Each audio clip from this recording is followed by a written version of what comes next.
First, fast, accurate, with Jennifer Copeland and Rick Schutt. You're watching WSBT-22 News at 5. After a weekend of nonstop snow, some sunshine today. Here's a live look at the WSBT-22 storm tracker. As you can see, the snow has moved out most of the viewing area, just some flurries and spots right now.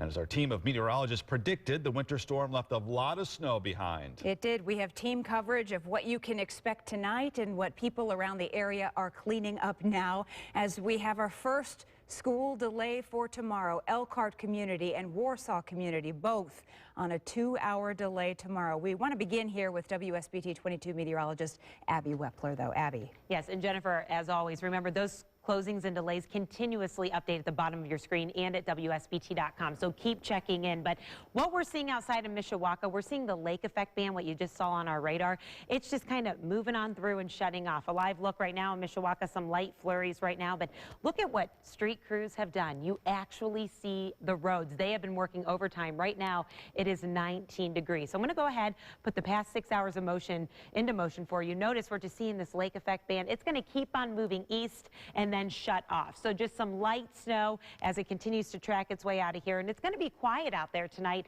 and very cold. We are gearing up, though, for the next system. This is a clipper, and it's moving out of the northeast, pushing southeast. And what we're expecting from this Tuesday, as we make our way toward the evening through Wednesday, an additional 1 to 3 inches of snow. But really, when you look at the big picture, that's nothing compared to what we have seen. So planning outside tonight, even by 7 o'clock, what you're seeing, if you're seeing any snow right now, that's going to be out of here. So the big story tonight, cold. When you tune in on WSBT 22 News at 11 with Matt, we're going to be at 9 degrees. And speaking of Matt, it's been a long weekend, and we actually saw a lot of snow add up in a short amount of time. Yeah, everybody ended up with almost a foot, many of you much more than that. So let's go through a couple of our snowfall totals that we've received from you at home. 20.9 inches the winner in LaPorte. To get a system snow without any lake effect or lake enhancement and almost 21 inches is an incredible feat. We'll talk about this later about why that happened, but a lot of moisture and a lot of cold air, that's what happened. Almost 2 feet of snow near LaPorte. 17.5 inches at Valparaiso University. 17.1 in Millersburg, there in southeast Elkhart County. 15.7, that's the official in South Bend here at the TV station, just over 15 inches. A couple more locations, you can see everybody well over a foot from Warsaw up to Edwardsburg, Eau Claire, and Berrien County. 3 Rivers at 13.5. So what kind of records did this set and break? Well, it did. It was the snowiest February 1st ever on records, and these go back all the way to the 1800s. The old record was 8.4. We blew that out of the water. 14.7 was the snowfall for yesterday's date. Some more statistics. Who doesn't love them, right? Most snow to February day. It's also the 8th snowiest day ever on record, and that's a lot of days. Every winter day, all the way back to the late 1800s, this was the 8th snowiest. Abby Wepler will have more snow in her forecast. Thumbs up to that, right? Coming up in just a few minutes. Rick.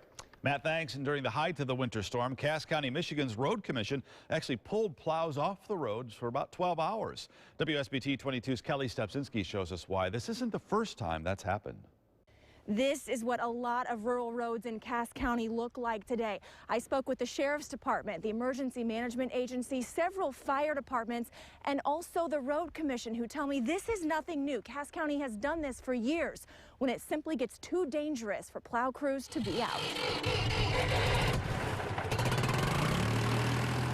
It's something Bruce Taverniers lived with for years. It's just wheel tracks. There's not been a plow through here. He trekked from Niles to his parents' house on Yankee Street in Jefferson Township to dig them out. We get used to it, and they've done a pretty good job most of the area, but, you know, it takes time to get out here. No one knows that better than Cass County Road Commission Managing Director Steve Lucas. They're putting their life on the line a lot of times. He made the call to pull crews off the roads Sunday afternoon. We don't go out in the middle of a tornado and clean up. We wait until the storm has passed, and then we go out and clean everything up, and it's kind of that way with some of the snowstorms you get too. You can't be out there in the middle of it necessarily. Lucas says whiteout conditions and roads drifting shut made it too dangerous for his crews, even though Michigan's Department of Transportation and most other area counties stayed out. At some point, you know, you have to You just have to make a decision. It doesn't matter what everybody else is doing. The Emergency Management Agency also asked drivers to stay off the roads in Cass County to minimize calls for first responders. If we have an emergency that comes up and we need to get to somebody, a life or death situation, the Road Commission does have a crew available to help us out, go out and assist in that situation. Cass County Undersheriff Richard Banke says that happened a few weeks ago when his deputies chased robbery suspects onto rural, unplowed roads, and on-call plow crews helped them out. They actually have a true life or death situation or something, a domestic assault of crime in progress. We're coming out to handle that situation. The Road Commission says it will not have all of the rural Cass County roads plowed by the end of today, but it hopes that it can make that happen by tomorrow. But also, they just want everyone to be patient and realize their job is not an easy one. Reporting in Cass County, I'm Kelli Stopczynski, WSBT 22 News.